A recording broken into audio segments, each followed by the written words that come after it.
Hello everyone.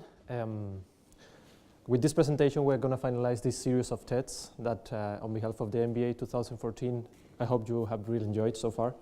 And I have the pleasure of bringing you this presentation. It's limiting institutions of limitations, privacy and intellectual property at times of open access. Okay, yeah, I know it sounds weird and abstract, but let me tell you, make no mistake, it's a very tangible topic, very, very tangible, and it's influencing our lives and our interactions as human beings and corporations every day. You will see. So to start with, I will ask a few questions. You don't need to answer, just think about it. So have you ever signed a contract? Have you ever been committed to a code of conduct? Do you have religion beliefs that shape your values, your behaviors? Do you belong to a family? I'm sure. And do you have friends? At least one or two, right? So all these examples are institutions of limitation. And let me share with you the final one, probably the most complex and the most interesting one, the marriage. So the basic of these institutions is the limitations, the limits. We found this quote from Mae West, is a famous US actress and singer. Marriage is an institution, but you can infer the motivation to be engaged in this institution is not good, I guess, because of the limitations. So what are the basics, what are the building blocks and the pillars of institutions of limitation? We think there are three. So the first one is a set of rules and norms to limit. So for instance, think about the code of conduct.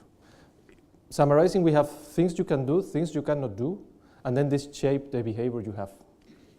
Second, we have the entry and exit barriers.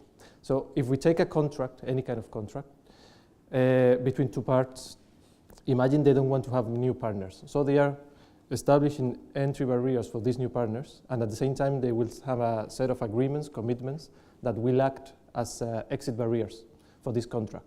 And the mechanism to put this into practice is the final one, is enforcement mechanisms. The two most famous or the most relevant ones are legal mechanisms, so we can go to court to enforce the other part to comply with the commitments, but also financial, for example, fines or a financial deposit that you can have in a leasing contract, for example. So when we limit, basically we are creating a private space. And think about another institution of limitation, for example, private property. Private property, like a garden, is something that makes a difference between the world and this private space. I can have a piece of land and the rest of the world. With this piece of land, my fantastic garden, I can create value because I have an opportunity for exclusion. So for example, I can say, if you like my garden, you can pay $1 and you can access. If you want to join my barbecue, you will pay $5. So you see that we have means to create and capture value, and that's the essence of institutions of limitation. So we can move between two opposite extremes. The first one would be the private extreme, which is I have something that is totally private, for example, my diary, and I'm not willing to share it. I don't want to capture value, I don't want to make profit out of it. I keep it for me. In the other extreme, we have the public. Think about the Parc du Milan, for example. We can go there, we don't need to pay, we can play basketball, we can have the barbecue. You don't need to pay for my garden. Okay? So this is the essence of business. And this is why institutions of limitations as a concept is so important and is so present in our life. So in particular, we are going to talk about two institutions of limitation that are strongly influenced by the new trend of open access and transparency. The first one is privacy, that has been mentioned already in many of the presentations during the TEDs. And the second one is intellectual property. So privacy. My colleagues from Big Data explain very well. Privacy is an asset, but maybe we are willing to share part of this asset, of the whole asset. Why? I don't know. We are not rational. So the reason why we share so massively nowadays is something that our colleagues from In Search of Meaning could explain maybe. But what is clear is that we are massively sharing information. Just two figures. 1.23 billion active users in Facebook at the end of 2013. And that's we could say personal social media. In LinkedIn, 313 million users in over 200 countries. So what is clear is that we are very willing to share. So we can define again two opposite extremes. The so-called classical model or the new model. In the classical model, we have the situation of, okay, I hide everything, I keep my privacy for me, I don't want to share it, I want to keep control. In the other extreme, we have this new model of transparency, open access, I share everything, I feel fine uploading my pictures, saying I'm going to be tomorrow in Hawaii, whatever. But we see clearly that this is creating a dilemma. And it's creating a dilemma for individuals, for companies, for executives. The dilemma is, on the one hand, I can keep the private information, but then I will not enjoy the services. For example, big data. I'm able to receive targeted advertisement. I will not be able to do that. But on the other hand, if you if you share the information, you have the cyber risk that we saw yesterday in the keynote speaker, for example. But you can get benefits of cooperation, of working with other companies, of making partnerships. So this dilemma is something we need to address at all these levels. And as businesses, we see many, many opportunities. For example, all of these have been mentioned already. Big data, analytics, we can be more efficient, we can improve our profitability. We can have as users targeted advertisement to receive best services. We have our email from Amazon with the right book we want, with the right DVD we want. And also cybersecurity. We can set up a business on cybersecurity if we are able to recruit the right talent and to handle this element. And something interesting, for example, the label of sustainability. This is something that is on fashion nowadays, and it will become a commodity very soon. We can have similar labels related to private information. Imagine that you are able to be certificated as a company that treats the private information of your users and consumers in a certain way. And let me tell you, maybe in a few years we will have a new ISO norm, similar to 9001, 14001, that will give steps and procedures to follow these rules, and we will have thousands of auditors and consultants. This is another business opportunity. And the other institution of limitation that is very affected by this trend of open access is intellectual property. So again, we have the classical model and the new model. In the classical model, we have two clear examples. Pharma companies with the traditional protected patent system, R&D investment, project pipeline, 20 years to enjoy profitability. And we have something similar in crop science, the case of Monsanto, which is very clear, and DuPont claiming all the time to reduce the power of Monsanto in this industry. But we see new trends in the opposite direction, in the new model.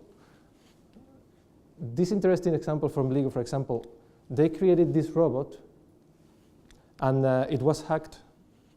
And then instead of stopping this, they decided to hire these hackers to improve the model.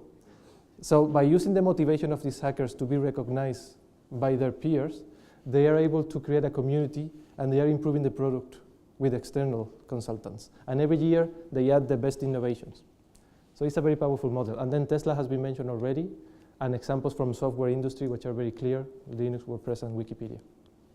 So again, we have these two options and this dilemma. Should I keep the old model to keep control and to have my profitability according to the patent system? Or should I go into this new trend of open access? What are the benefits? What should I do as an industry? Again, you have these dilemmas. You need to keep the balance, and you have business opportunities. For example, as a small players, could be really beneficial because you don't need to have so many resources. You could be an agile fish in this big world. As a pharma company, maybe it's good to move a bit to the right to work in the field of co-opetition, because that way you can reduce the risk and you can share partnerships with other players in the R&D pipeline. So in our workshop, we will discuss with you a few trends. Let me highlight three here. The first one is what we call building your own device. As executives and employers, I'm pretty sure you have, I think Rodrigo mentioned 2 or 3 smartphones, or Nikita, 2 or 3 smartphones, and you only want to have one.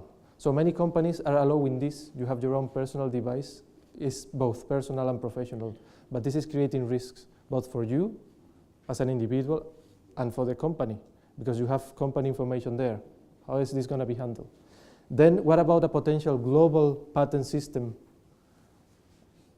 that's going to be very good for companies from the developed world, going into India, for example, going into China, but what is going to be the situation for the emerging companies, the companies in emerging countries? And finally, fast-moving technology has also been mentioned already. If the technology is developed so fast, maybe the IP system is not necessary anymore, because you don't need to protect any innovation. So I started the presentation saying limiting institutions of limitation, but we have doubts. Maybe it's not so clear that there's a limitation of these institutions. Maybe you don't want to share your private information.